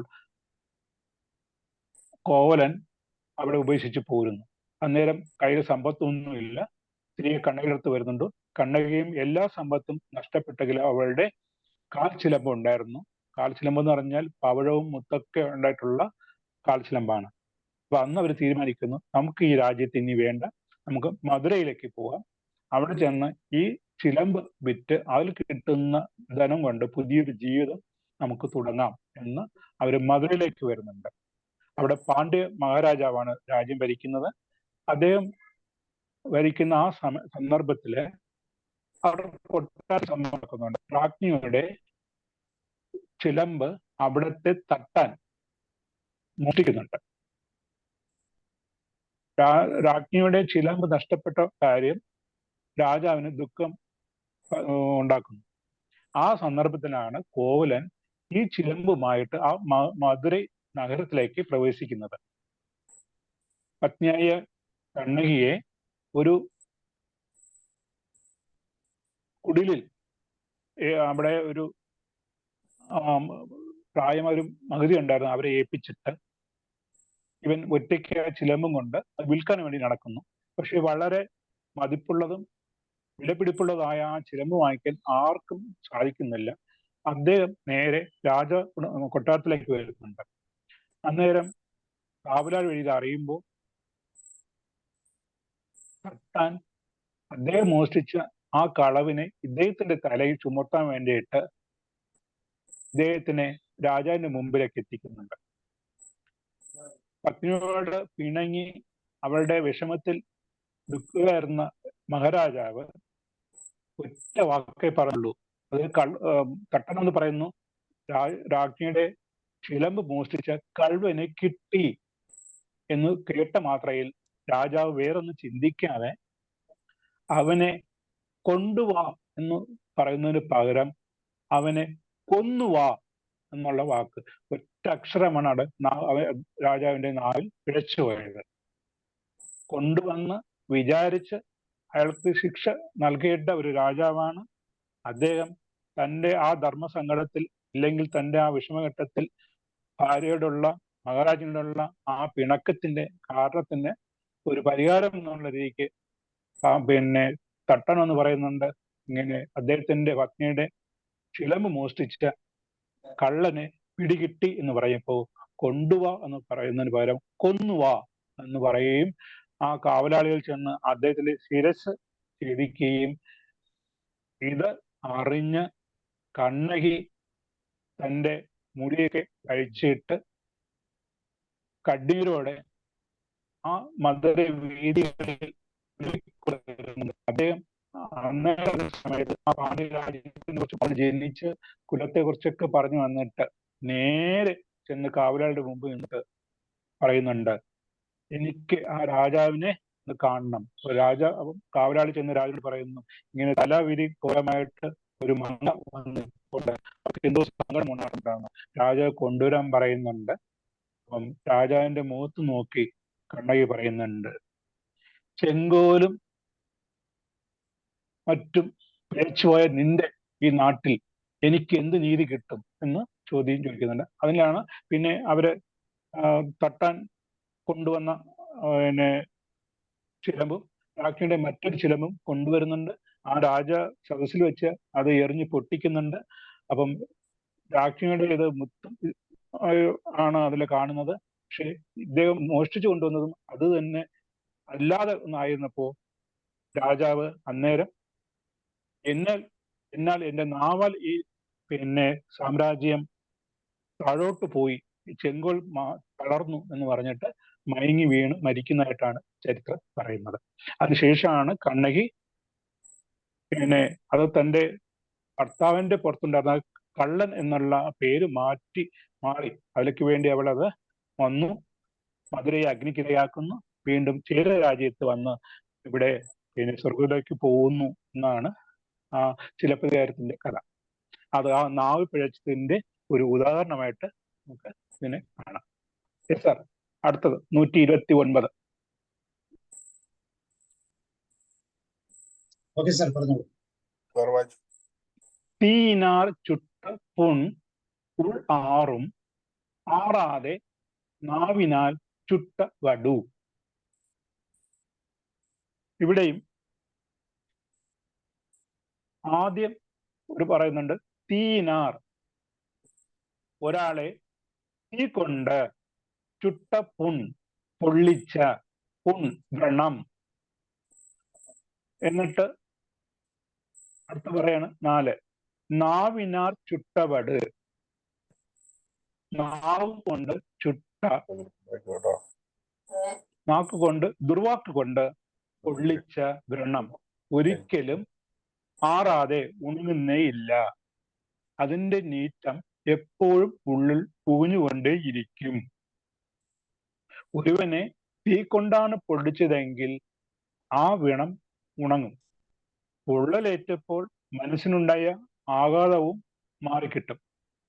എന്നാൽ നാവുകൊണ്ട് വാക്കുകൊണ്ട് പൊള്ളിച്ചാൽ ആ വ്രണം ഒരു കാലത്തും ഉണങ്ങുകയില്ല. അത് മനസ്സിലുണ്ടാക്കിയ ക്ഷതം എപ്പോഴും നീറി പൂഞ്ഞുകൊണ്ടേ ഇരിക്കും. തീ കൊണ്ട് പൊള്ളിച്ച പുണ്ണാറും ആറില്ല, നാവിനാൽ പൊള്ളിച്ച നീറ്റം.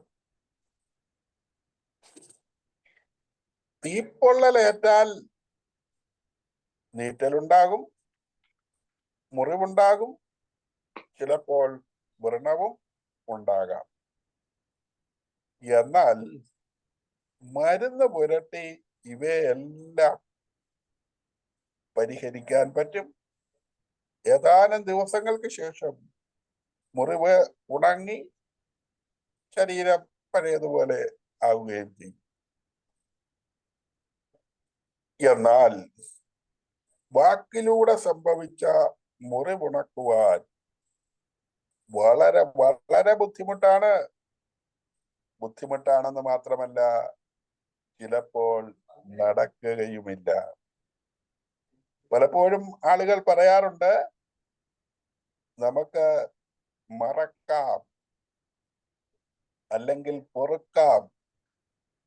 ഇതിൽ ഒരുപക്ഷെ പൊറുക്കാൻ പറ്റിയേക്കും, മറക്കാൻ പറ്റുമോ എന്നുള്ളത് വളരെ സംശയമാണ്. അതുകൊണ്ട് വാക്കിലൂടെ സംഭവിച്ച മുറിവുണക്കാൻ ബുദ്ധിമുട്ടായതുകൊണ്ട് കഴിവതും വാക്കിലൂടെ പിഴവ് പറ്റാതിരിക്കാൻ അഥവാ മുറിവുണ്ടാക്കാതിരിക്കുവാൻ ശ്രദ്ധിക്കാം. Over. Wound made by fire gradually heals, whereas that of word never fades. കുറൽ 130. കവി ഇതുവരെ ഈ പറഞ്ഞ കാര്യങ്ങള് നമ്മൾ പാലിക്കുകയാണെങ്കിൽ, നാവ് പിറഴാതെ ദുർവാക്ക് ഉപയോഗിക്കാതെ നല്ല രീതിക്ക് നമ്മുടെ ധർമ്മ വഴിയിൽ ജീവിക്കുകയാണെങ്കിൽ എന്തൊക്കെ നേട്ടങ്ങൾ ഉണ്ടാവുമോ അതിനേക്കാൾ ഉപരിയായിട്ട് ദേഷ്യം എന്നുള്ള ആ ഇതിനെയും കൂടി അവൻ അടക്കി ജീവിക്കുമെങ്കിൽ ഉണ്ടാകുന്ന ഒരു മഹത്വം ഈ കുറയിൽ പറയുന്നു. കടം കാത്ത്, കറ്റടങ്കൽ, ആറ്റുവാൻ, ചെവി, അറം പാർക്കും, ആറ്റിൽ നുഴൈന്ത്. കഥം എന്ന് പറഞ്ഞാൽ ദേഷ്യം, കോപം. കാത്ത്, ആ ദേഷ്യത്തിന് അടക്കി കാത്തു സൂക്ഷിച്ച്. ആരാ ചെയ്യുന്നത്? കറ്റടങ്കൽ. കറ്റ് എന്ന് പറഞ്ഞാൽ വളരെയധികം വിദ്യാസമ്പന്നരായിട്ടുള്ള കറ്റ് അടങ്കൽ. കോപം കാത്ത് മനസ്സിൽ ഒരിക്കലും തോന്നാതെ അടക്കി ജ്ഞാനം സമ്പാദിച്ച് സംയമനത്തോടെ ജീവിത മുഹൂർത്തങ്ങളിൽ ആധിപത്യം സ്ഥാപിക്കുവാനുള്ള വല്ലഭത്യം ഉള്ളവന്റെ ചെവി, സമയ സന്ദർഭങ്ങളിൽ അറം, ധർമ്മദേവത, പാർക്കും, കാത്തു നിൽക്കും. അവൻ്റെതായ ശുഭ വിജയവീതികളിൽ നുഴൈന്ത്, കടന്നു കയറി നിൽക്കും. കോപാവേശത്തിന് വഴിപ്പെടാതെ വിദ്യകൾ യഥാവധി അഭ്യസിച്ച് മനസ്സമ്മതത്തോടെ ജീവിതം നയിക്കുന്നവനെ വരാനിരിക്കുന്ന വിജയങ്ങളുടെ ശുഭവേദിയിൽ ധർമ്മദേവത കാത്തു നിൽക്കും. കോപം നിയന്ത്രിച്ച് വിദ്യ നേടിയ വിനീതരുടെ ജീവിതത്തിൽ ധർമ്മദേവത കാവൽ നിൽക്കും. മലയാളത്തിൽ നാം ഇങ്ങനെ കേട്ടിട്ടുണ്ട്, ഒരരിശം വന്ന് ആറ്റിൽ ചാടിയാൽ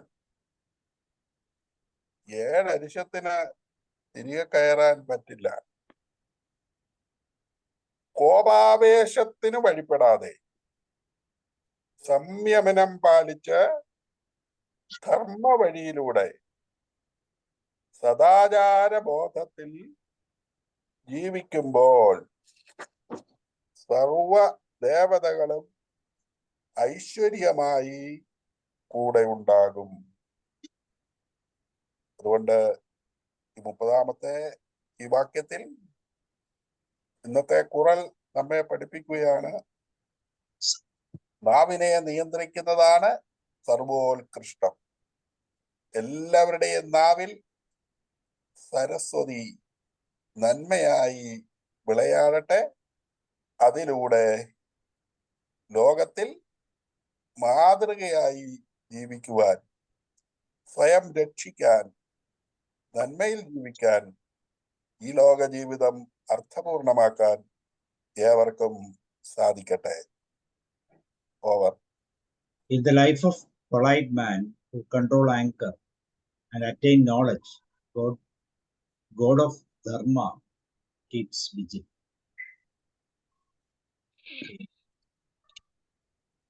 So thank you, sir. Thank you very much. വളരെ മനോഹരമായി 13-ാമത്തെ അധ്യായം, സംയമനം, വാക്കുകളുടെ നിയന്ത്രണം.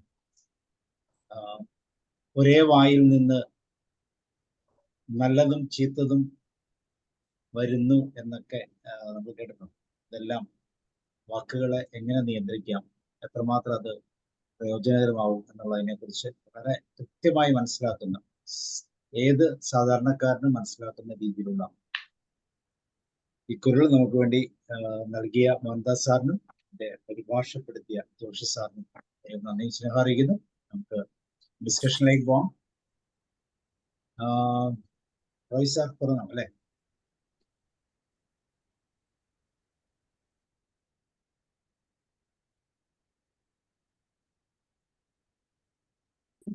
ഈ അധ്യായത്തിലെ കാര്യങ്ങള് നമ്മള് പല മലയാളത്തിലെ പഴഞ്ചൊല്ലുകളിലും മറ്റേതിലും എല്ലാം നമ്മൾ കേട്ട് മനസ്സിലാക്കിയിട്ടുണ്ടെങ്കിലും അതിൻ്റെ തീക്ഷ്ണമായ ഒരു ഓർമ്മ നമ്മളിൽ ഉണ്ടാക്കാൻ സഹായിക്കുന്ന രീതിയിലായിരുന്നു അതിൻ്റെ കമ്പാരിസണിലല്ല. അത് ഇപ്പൊ നമ്മളൊക്കെ എപ്പോഴും പറയാറുള്ളതാണ് ഈ വാക്കുകൾ സൂക്ഷിച്ചു ഉപയോഗിക്കുന്നത്. അതുപോലെ തന്നെ പഞ്ചേന്ദ്രിയങ്ങളെ നിയന്ത്രിക്കുക എന്ന് പറയുന്നത്, എമോഷണൽ കൺട്രോളൊക്കെ ഈ കാര്യത്തിൽപ്പെടും.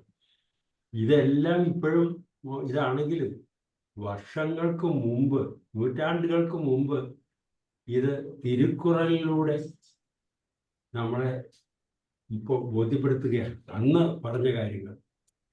അപ്പൊ കൂടുതൽ അതിന് ഇത് വാല്യൂ മനസ്സിലാക്കാൻ നമുക്ക് കഴിയുന്നു. ഓക്കെ സാർ, വളരെ ഭംഗിയായി അതിനെ ട്രാൻസ്ലേറ്റ് ചെയ്യുമ്പോൾ ഉണ്ടാകുന്ന അർത്ഥം ഓർമ്മയിൽ നിൽക്കുന്നതാണ്, എസൻസ് അല്ല. മോഹൻദാസ് സാറിൻ്റെ ട്രാൻസ്ലേഷൻ ആദ്യം ഇന്നയാന്ന് പറഞ്ഞുള്ള ആ തമിഴിലെ വാക്കുകൾ എടുത്തു പറയുന്ന ആ ഭാഗമുണ്ടല്ലോ, വളരെയധികം ഇംപ്രസീവാണ്. Okay sir. Okay, sir.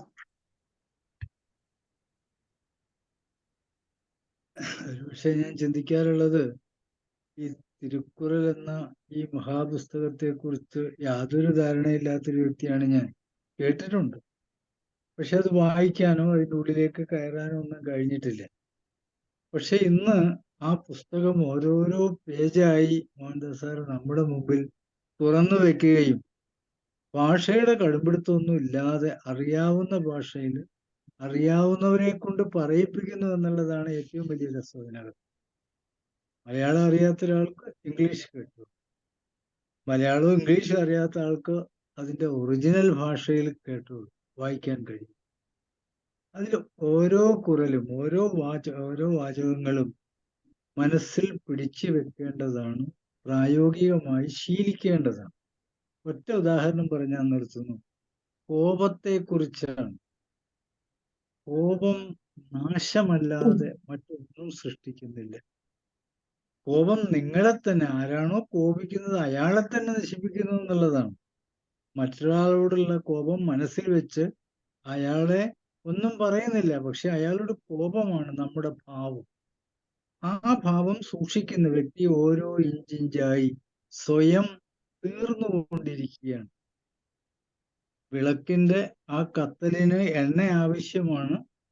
ഈ എണ്ണ ഇവിടെ കോപം കത്തി കത്തി കത്തി നമ്മളെ തന്നെ നശിപ്പിച്ച കരിന്തിരിയാക്കി മാറ്റുന്ന ഒരു അവസ്ഥയാണ്. ആ ഒരു കുറലാണ് ഇന്ന് സത്യത്തില് മനസ്സിൽ തട്ടിയത്. Thank you sir, thank you very much. Thank you, sir. Manian, sir.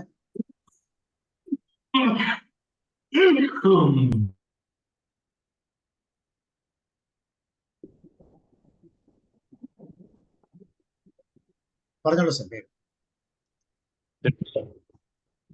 കേൾക്കാം. തിരുക്കുറൾ പറഞ്ഞിട്ടുള്ളതിന്റെ അധ്യായമാണ് സമനില പാലിക്കുക. 21ാം നൂറ്റാണ്ടില് പറ്റാത്ത ഒരു കാര്യമാണ് കുറിച്ചാണ് പറയുന്നത്. ആമയെ പോലെ അകത്തോട്ട് പിടിച്ച് നിശബ്ദമായി കഴിയാൻ പറ്റുമോ? വള്ളുവറിന് തന്നെ അത് പറ്റുന്നില്ല. അടുത്ത ലൈനിൽ അദ്ദേഹം പറയാണ്, അത് സാധിച്ചില്ലെങ്കിലും നാക്ക് കൊണ്ട് ആരെയും പൊള്ളിക്കരുത്. അതിന്റെ മെറ്റീരിയൽസ് അങ്ങനെ തന്നെ പറയുന്നത്. അതൊക്കെ സാധ്യമല്ല എങ്കിൽ ഇതെങ്കിലും നിങ്ങൾ പല വഴക്കുകളും ഉണ്ടാക്കുന്നത് നാക്കാണല്ലോ. നാക്ക് ശുദ്ധമായി ഇറങ്ങി എവിടെയെങ്കിലും നമുക്ക് ജീവിക്കാം. സമന്വയം പാലിക്കുന്ന ഇന്നത്തെ കാലത്ത് നമ്മൾ അധികം ശ്രദ്ധ ചെലുത്തേണ്ട വരികളാണ് ഈ വരികൾ. നമ്മൾ നശിച്ചു വരുന്ന എന്നാണ് സമന്വയം പാലിക്കാതെ. ഇപ്പൊ സമദൂരം എന്ന് പറയില്ലേ, സമദൂരം എന്ന് പറഞ്ഞാലും എല്ലാമായിട്ടിരിക്കുകയാണ്. അതുകൊണ്ട് നിഷ്പക്ഷത പാലിച്ച് തെറ്റ് ശരിയും പറയുന്ന ഒരു പ്രവണത ഇന്ന് നശിച്ചു വരികയാണ്. അവർക്ക് കൊടുക്കുന്ന ഒരു വരിയാണ് ഏതായാലും പറയുക. കൊണ്ട് നല്ല കാര്യങ്ങൾ മാത്രം പറയുന്ന രീതിയിൽ വള്ളുവർ പറയുന്നു. ഇത് വീണ്ടും കേൾക്കാനുള്ള അവസ്ഥ.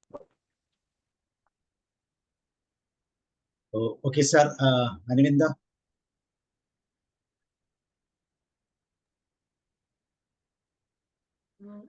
പതിമൂന്നാമത്തെ അധ്യായം എന്നെ സംബന്ധിച്ച് വളരെ സ്പെഷ്യൽ ആയിട്ടുള്ള ഒരു അധ്യായമാണ്. എനിക്ക് തിരുക്കുറലിനെ കുറിച്ച് ഞാൻ ആദ്യമായി കേൾക്കുന്നത് ഈ അധ്യായത്തിലൊരു കുറലിലൂടെയാണ്. ഞാൻ ഗേറ്റ് കോച്ചിങ്ങിന് ഹൈദരാബാദ് പഠിക്കുന്ന സമയത്ത് എൻ്റെ കൂടെ പഠിച്ചിട്ടുണ്ടായ 2 സുഹൃത്തുക്കൾ തമിഴ് കുട്ടികളായിരുന്നു. ഒരു ശിവ ചിദംബര, പിന്നെ ഒരു ബൃന്ദാവരത്ത്. അവരെ തിരുച്ചിറപ്പള്ളി, തൃച്ചിയിലായിരുന്നു നാട്. അപ്പൊ അവരാണ് ആദ്യമായിട്ട് തീനാൽ ചുട്ട പൊൺ ഉള്ളാരും ആറാതെ നാവിനാൽ ചുട്ടവാട്. അപ്പൊ അതാണ് എനിക്ക് ആദ്യമായി പഠിപ്പിച്ചു തന്ന കുറൽ. അപ്പൊ അതിനെ കുറിച്ചിട്ടാണ് ഞാൻ മോഹൻദാസ് സാറിന്റെ അടുത്ത് ഒരു ദിവസം സംസാരിച്ചിട്ടുണ്ടായിരുന്നത്. അപ്പോൾ അതിലൂടെയാണ് നമുക്ക് ഇങ്ങനെ ഇത് മുഴുവനായിട്ട് കേൾക്കാനായിട്ട് ഒരു സാറിന്റെ ഭാഗത്തുനിന്ന് ഒരു ശ്രമം ഉണ്ടാവുകയും അതിൽ സക്സസ്ഫുൾ ആയിട്ട് 13 ദിവസങ്ങൾ നമ്മൾ കംപ്ലീറ്റ് ചെയ്യുന്നതും. അപ്പോൾ വളരെ സ്പെഷ്യൽ ആയിട്ടുള്ള ഒരു ചാപ്റ്റർ തന്നെയാണ്, അല്ലെങ്കിൽ ഒരു അധ്യായം തന്നെയാണ് എന്നെ സംബന്ധിച്ചിട്ട് ഈ ഇന്നത്തെ പൊളൈറ്റ്നെസ്സിനെ കുറിച്ചുള്ള അല്ലെങ്കിൽ സംയമനത്തിനെ കുറിച്ചിട്ടുള്ള ചാപ്റ്റർ. അപ്പൊ അതില് എനിക്കും ഏറ്റവും കൂടുതൽ സ്ട്രൈക്ക് ചെയ്ത കാര്യം എന്ന് പറയുന്നത്, ഒരു ആമയെ പോലെ 5 ഇന്ദ്രിയങ്ങൾ അടക്കാൻ വേണ്ടി ശ്രമിക്കണം എന്ന് പറഞ്ഞതും, അതിനുശേഷം ഇതൊന്നും മുഴുവനായും അടക്കാൻ ശ്രമിച്ചില്ലെങ്കിലും നിങ്ങളുടെ വാക്ക് അതെങ്കിലും, അതായത് നാവെങ്കിലും അടക്കാനുള്ള പരിശ്രമം ഉണ്ടാവണം. അപ്പൊ അതിനുശേഷം പറയുന്നത്, നിങ്ങള് ഒരു തീ കൊണ്ട് പൊള്ളിയാലുള്ള മുറിവ് മാഞ്ഞു പോകുമെങ്കിലും നിങ്ങളുടെ നാവ് കൊണ്ട് പൊള്ളിയാലുള്ള മുറിവ് ഒരിക്കലും, അല്ലെങ്കിൽ വാക്കുകൊണ്ടുണ്ടാവുന്ന മുറിവ് ഒരിക്കലും ഹീലാവില്ല എന്നുള്ളതാണ്. അപ്പൊ ടൈം ഹീൽസ് എന്ന് പറഞ്ഞാലും ഹീലാവില്ല എന്നുള്ളതാണ് സത്യം. നമ്മൾ ക്ഷമിക്കുമായിരിക്കും, പക്ഷെ അത് മറക്കില്ല എന്നുള്ളത്. അപ്പൊ അത് വളരെ മനോഹരമായിട്ട് ഒരു ഒരു 3 കുറലിലൂടെ വ്യത്യസ്തമായ കാര്യങ്ങൾ പറഞ്ഞ് അതിന്റെ സ്ട്രെസ് ചെയ്ത് അത് പറഞ്ഞു. അപ്പൊ അത് വളരെ ബ്യൂട്ടിഫുൾ ആയിട്ട് സാർ എക്സ്പ്ലെയിൻ ചെയ്ത് തന്നു. കഥകൾ കൂട്ടിച്ചേർത്തു. ജോഷി സാറ് അതിനെ ആഡ് ചെയ്യാൻ പറ്റുന്ന കോട്ടുകളും അതേപോലെ ബൈബിളിലെ വാചകങ്ങളും ഒക്കെ ആഡ് ചെയ്ത് സാബു സാറും അതിന്റെ കൂടെ ചേർന്ന് വളരെ മനോഹരമാക്കി ഒരു സെഷൻ കൊണ്ടുപോയി. അപ്പൊ അതിന് 3 പേരോടും എൻ്റെ ആത്മാർത്ഥമായ നന്ദി അറിയിക്കുകയാണ്. Thank you. Omar sir, thank you. എനിക്ക് പറയാനുള്ള ഒരു കഥ കേൾക്കുന്ന പോലെ രണ്ടുപേരും നല്ല രീതിയിൽ തന്നെ പറഞ്ഞു. കഥ കേൾക്കുന്ന പോലെ രമേശൻ നായർ എഴുതിയ മലയാളത്തിൽ എഴുതിയ തിരുക്കുറൾ എൻ്റെ കയ്യിലുണ്ട്, ഞാൻ അയച്ചിട്ടുണ്ട്. അതുകൊണ്ട് എനിക്ക് അതിനെക്കുറിച്ച് കുറച്ചറിയാം. ഈ വായിൽ നിന്ന് പോയ വാക്കും വില്ലിൽ നിന്ന് വിട്ട അമ്പും തിരിച്ചെടുക്കാന്ന് പറയും. അതുപോലെ തന്നെ സാർ അത് പൂർണ്ണമായി ബോധ്യപ്പെടുത്തിയൂടെ. അതുപോലെ തന്നെ നമ്മളോട് ചേർന്നിരിക്കുന്ന അഗ്നി പോലാണ് നമുക്കുണ്ടാകുന്ന ദേഷ്യം. അതിനെക്കുറിച്ച് വ്യക്തമായി സാറ് പറഞ്ഞു തന്നു. നല്ല ക്ലാസ് ആയിരുന്നു. നന്ദി, നമസ്കാരം. Thank you. Yours, sir. ദൈവത്തെ സ്തുതിക്കാൻ ഉപയോഗിക്കുന്ന നാവ് കൊണ്ട് തന്നെ സഹോദരനെ ശപിക്കാൻ ഉപയോഗിക്കുന്നോ എന്നൊരു ചോദ്യം. ഒരേ ഉറവയിൽ നിന്ന് മധുരവും കയ്പുമുള്ള ജലം പുറപ്പെടുമോ? പ്രകാശത്തിൽ ഇരുട്ടിന് എന്ത് സ്ഥാനമാണുള്ളത്? ഇങ്ങനെയൊക്കെ നിരവധി ആത്മീയ ചോദ്യങ്ങൾ, തിരുവചനങ്ങൾ നമ്മുടെ മുമ്പിൽ ഈ തിരുക്കുറളിലൂടെയും കൊണ്ടുവരികയാണ്. തീർച്ചയായിട്ടും ഇതിലെ പല കാര്യങ്ങളൊന്നും പുതുതായി കേൾക്കുന്നത് പോലെയൊന്നും അല്ല എങ്കിൽ കൂടെയും ആവർത്തിച്ച് പല കാര്യങ്ങൾ കേൾക്കുമ്പോഴാണല്ലോ നമുക്ക് ഇവയൊക്കെ കുറെയെങ്കിലും പാലിക്കാൻ ശ്രദ്ധ ഉണ്ടാവുക. ഗൃഹസ്ഥാശ്രമ ജീവിതത്തിൽ, കുടുംബ ജീവിതത്തിൽ ഒരുപക്ഷെ ഇങ്ങനെ പറഞ്ഞുപോയ വാക്കുകൾ ജീവിത പങ്കാളികൾ മറക്കാൻ അത്ര സാധ്യതയില്ല. ചിലരൊക്കെ ആണ്ടുമാസം തീയതി വെച്ച് തന്നെ ഇതോർത്ത് പറഞ്ഞുകൊണ്ടേയിരിക്കും. അതുകൊണ്ട് കഴിവതും അത് പെടാതിരിക്കാൻ ഒരു കരുതൽ. പറ്റിയത് പറ്റി. ഇനിയെങ്കിലും നമ്മുടെ ഭാഗത്ത് നിന്ന് അങ്ങനെയൊന്ന് ഉണ്ടാകാതിരിക്കാൻ സംയമനം എന്ന് പറയുന്നത് വലിയൊരു ആയുധമായി സ്വീകരിക്കാം. ഇന്നലത്തെ കോഗ്നിറ്റീവ് ബിഹേവിയർ തെറാപ്പിയിലും നമ്മൾ കേട്ടത് അത് തന്നെയായിരുന്നു. സ്വയം വിമർശനപരമായി നമ്മെ ഒന്ന് കണ്ടിട്ട് നമ്മൾ തന്നെ ഒരു വഴി കണ്ടെത്തി, ശരിയുടെ വഴി കണ്ടെത്തി ഒന്നുറപ്പിക്കാം. അപ്പോൾ ഇന്നത് കേൾക്കുമ്പോൾ നാളേക്കെങ്കിലും നമുക്ക് ഒരു ശക്തി കിട്ടും. അല്ലെ അടുത്ത നിമിഷത്തിൽ ഉണ്ടാകാനിരുന്ന ഒരു കോപത്തിൽ നിന്ന് നമുക്ക് ഒരു ശക്തി കിട്ടും. അങ്ങനെ ഓരോ ദിവസത്തേക്കുള്ള ശക്തി നമുക്ക് സംഭരിക്കാം. അതിന് ഈ സെഷൻ തിരുക്കുറൽ 2000 ആണ്ട് അപ്പുറം കുറിച്ചു വെച്ച ഈ നോട്ട് നമ്മുടെ മുമ്പിലേക്ക് ഈ രീതിയിലും വരുമ്പോൾ നമ്മളൊക്കെ വിശ്വസിക്കുന്ന മതഗ്രന്ഥങ്ങളിൽ ഉരുവാകുന്നതും അതും കൂടെ ഒന്ന് കൊണ്ടുവരാനും നമ്മുടെ നാട്ടിലൊക്കെ നിലനിൽക്കുന്നതായ ചില ശൈലികളിലൂടെയും പദപ്രയോഗങ്ങളിലൂടെയും ഒക്കെ നമുക്കത് മനസ്സിലാക്കാനും, പെട്ടുപോയ കുറെ മനുഷ്യന്മാര്, വാക്കിൽ പിഴച്ചവർ, അമേരിക്കൻ തിരഞ്ഞെടുപ്പും അല്ലെങ്കിൽ കൊറിയൻ ഭരണാധികാരിയെയും ഒക്കെ നമ്മൾ കാണുമ്പോൾ അവരൊക്കെ നല്ല കഴിവും കരുത്തും ഒക്കെ ഉള്ളവരാണ്. പക്ഷേ അവരുടെ ചില വാക്കുകൾ അവരെ വെടുത്തിക്കളയുകയാണ്. ജോ ബൈഡന് പിന്മാറേണ്ടി വന്നതും ഒരു വലിയ നാക്കുപിഴയാണ്. നമ്മുടെ നാട്ടിലുള്ള നേതാക്കന്മാരുടെ ഒന്നും പേര് ഞാൻ എടുത്ത് പറയുന്നില്ല, പുറത്തുള്ളവരുടെ ഒന്നും പറഞ്ഞാൽ കുഴപ്പമില്ല. ഇവിടെയും എത്രയോ പൊളിറ്റീഷ്യന്മാര് പറ്റിപ്പോയ നാക്കുപിഴയിൽ ട്രോളുകളായി ഇന്നും നമ്മൾ പലതും കേട്ടോണ്ടിരിക്കുന്നു. ചിലരുടെയൊക്കെ രാഷ്ട്രീയ ഭാവി തന്നെ ഇരുളടഞ്ഞതായി പോയിട്ടുണ്ട്.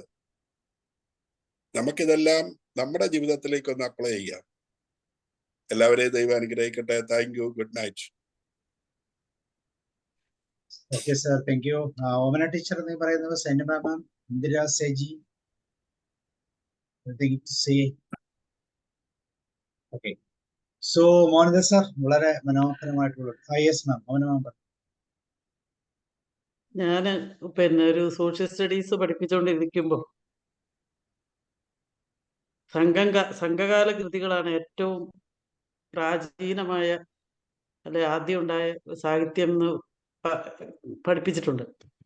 അപ്പൊ ഈ നേരത്തെ ആരോ പറഞ്ഞ പോലെ തിരുക്കുറളിന്റെ ഒക്കെ മലയാളത്തിലുള്ള സിമ്പിൾ വേർഷൻ നമുക്കൊക്കെ വാങ്ങാൻ കിട്ടുന്നുണ്ട്.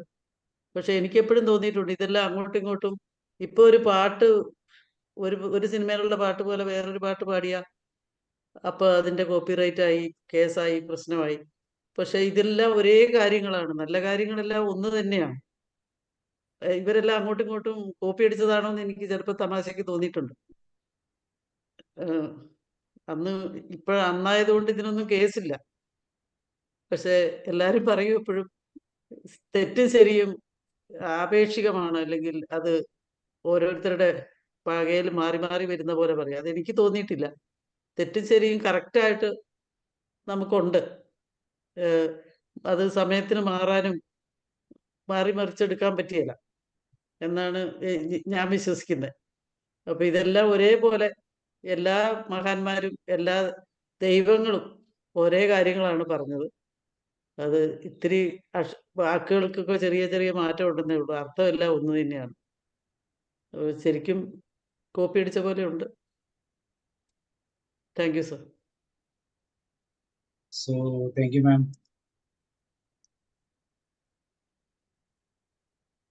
Okay sir, Mohanda sir, once again thank U.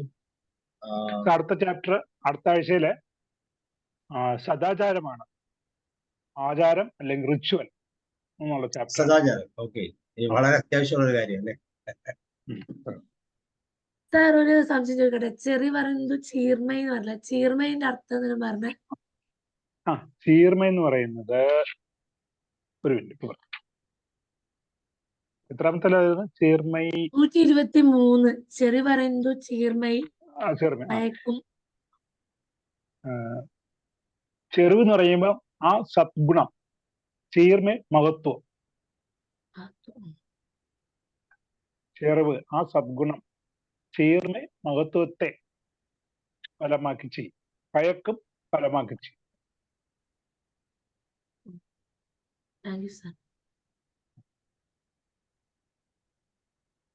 Okay. So അപ്പൊ നമുക്കിത് വൈൻഡപ്പ് ചെയ്യാം. ഉലഹന്നൻ സാർ, ഒരു കാര്യം